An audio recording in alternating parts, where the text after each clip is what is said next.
আউযু বিল্লাহি মিনাশ শাইতানির রাজিম। বিসমিল্লাহির রহমানির রহিম। সম্মানিত দিনী ভাই ও বোনেরা, আসসালামু আলাইকুম ওয়া রাহমাতুল্লাহি ওয়া বারাকাতুহু। আশা করি মহান আল্লাহ রাব্বুল আলামিনের অশেষ মেহেরবানিতে আপনারা সবাই ভালো আছেন। আলহামদুলিল্লাহ, আমিও ভালো আছি, সুস্থ আছি।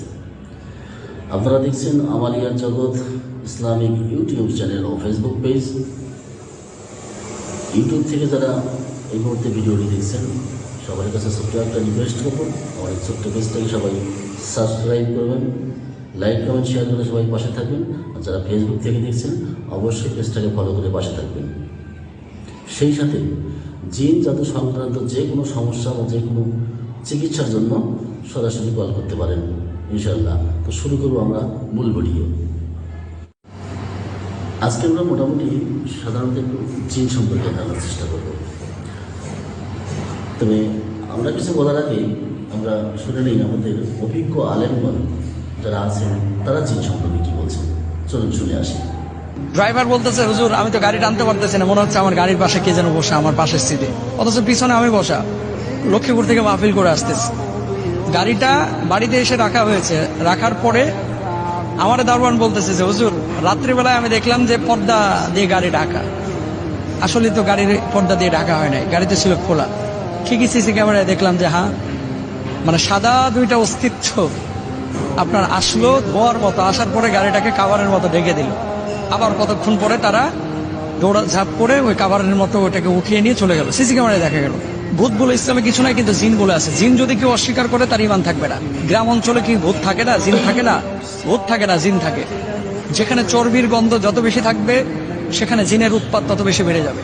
একটা বিষয় আপনারা হয়তো অনেকে দেখেছেন যে ভূত আতঙ্কে অনেকে গ্রাম ছাড়ছেন, অনেকে ঘুমোচ্ছেন না, অনেকে পালিয়ে যাচ্ছেন, এবং চারিদিকে শুধু ভূত আর ভূত ভূত। এই বিষয়টা নিয়ে আসলে যদি কিছু বলতেন। দেখেন, খুব ইম্পর্টেন্ট একটা বিষয় আপনাদেরকে বলি। ইসলামে ভূত বলে কোনো শব্দ নাই, শব্দ আছে জিন। আল জান্নাহ খলাকনাহুম মিন ক্বাবলু মিন নারিস সামুম। জিনকে আল্লাহ সুবহানাহু ওয়া তাআলা তৈরি করেছেন কি থেকে জানেন?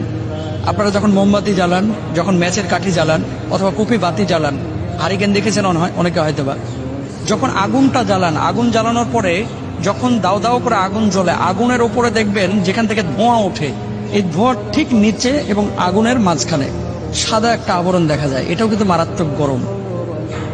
সাদা এই অংশ থেকে জিনকে আল্লাহ সুবহানাহু ওয়া তাআলা তৈরি করেছেন। এখন আসেন, ভূত আতঙ্কে গ্রামবাসী পালিয়ে যাচ্ছেন, চলে যাচ্ছেন। ভূত বলে ইসলামে কিছু নাই, কিন্তু জিন বলে আছে। জিন যদি কেউ অস্বীকার করে তার ইমান থাকবে না। গ্রাম অঞ্চলে কি ভূত থাকে না, জিন থাকে না? ভূত থাকে না, জিন থাকে। গ্রাম অঞ্চলে কি পরী থাকে না? পরী বলে কোনো শব্দ নাই। হয় পুরুষ অথবা নারী, জিন আছে। কেউ পুরুষের বেশ ধারণ করে, কেউ নারীর বেশ ধারণ করে। এবং মানুষের যেমন হিসাব কিতাব কিয়ামতের ময়দানে হবে, জিনদেরও হবে। এখন গ্রামের মধ্যে জিন থাকতে পারে কিনা, জিনের আবাসস্থলটা কি, আপনাকে এটা বুঝতে হবে আগে। আমি অনেকদিন আগে ইউটিউবে হয়তো থাকতে পারে আলোচনা করেছিলাম যে জিনরা আসলে কোথায় থাকে, কি খায়।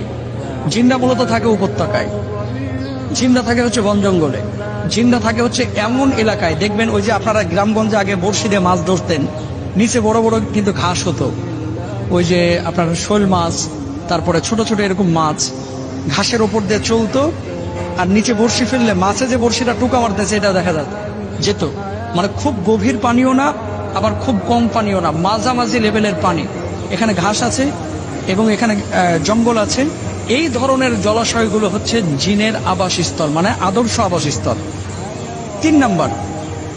2 নাম্বার আরেকটা আবাস, যেখানে চর্বি, যেখানে হাড্ডি জাতীয় খাবার খুব বেশি পড়ে থাকে, এই জায়গাগুলোতে জিনেরা থাকতে পছন্দ করে। আপনাদেরকে একটা কথা বলি, খবরদার।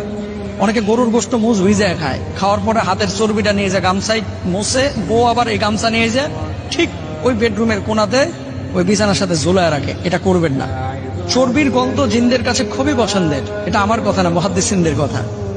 যেখানে চর্বির গন্ধ যত বেশি থাকবে, সেখানে জিনের উৎপাত তত বেশি বেড়ে যাবে। গ্রামগঞ্জে একটা ভুল আপনারা করে থাকেন, এই ভুলটার কারণেও কিন্তু অনেক সময় হয়, জিনদের আসর বেশি হয়। অনেকে আপনারা গরুর মুখের হাড্ডি এই যে গাছের সাথে, কাঁঠাল গাছের সাথে ঝুলায় রাখে, দেখছেন হয়তো অনেকে। আল্লাহ রাসূল সাল্লাল্লাহু আলাইহি ওয়াসাল্লাম বলতেছে জিনদের খাবার হচ্ছে হাড্ডি। কি পায়ের নলা ফেলায় দেন না চুষে আপনারা? গরুর গোশতের সিনার হাড্ডিটা ফেলায় দেন যেখানে সেখানে, এগুলো ফেলবেন না। বাড়ির কোনায় চিপা চাপায় আপনারা ফেলায় রাখেন, করবেন না, এগুলো জিনের খাবার। যত হাড্ডি যে এলাকায় যত বেশি, ওখানে জিনের উৎপাত তত বেশি। সুতরাং যে এলাকার মানুষ আপনারা জিনের ভয়ে পালাচ্ছেন, আমি অস্বীকার করতেছি না। জিনের পেদানি যারা খায় নাই তারা বুঝবে না, বলবে যে এটা আবার কি হুজুর কি কয় না কয়।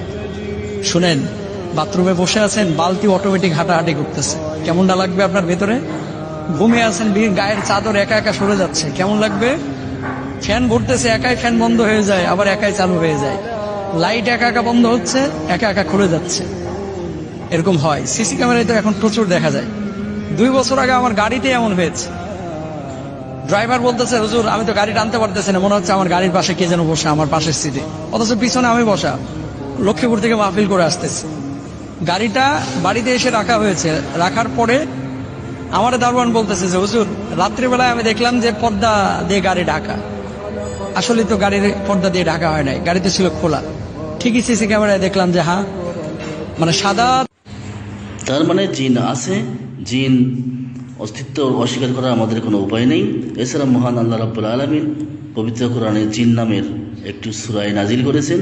এছাড়া পবিত্র কোরআনে অসংখ্য জায়গায় অসংখ্যবার আল্লাহ পাক এই জিনের অস্তিত্বের কথা তুলে ধরেছেন।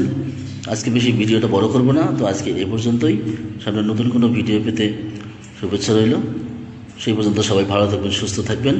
আসসালামু আলাইকুম ওয়া রাহমাতুল্লাহি ওয়া বারাকাতুহু।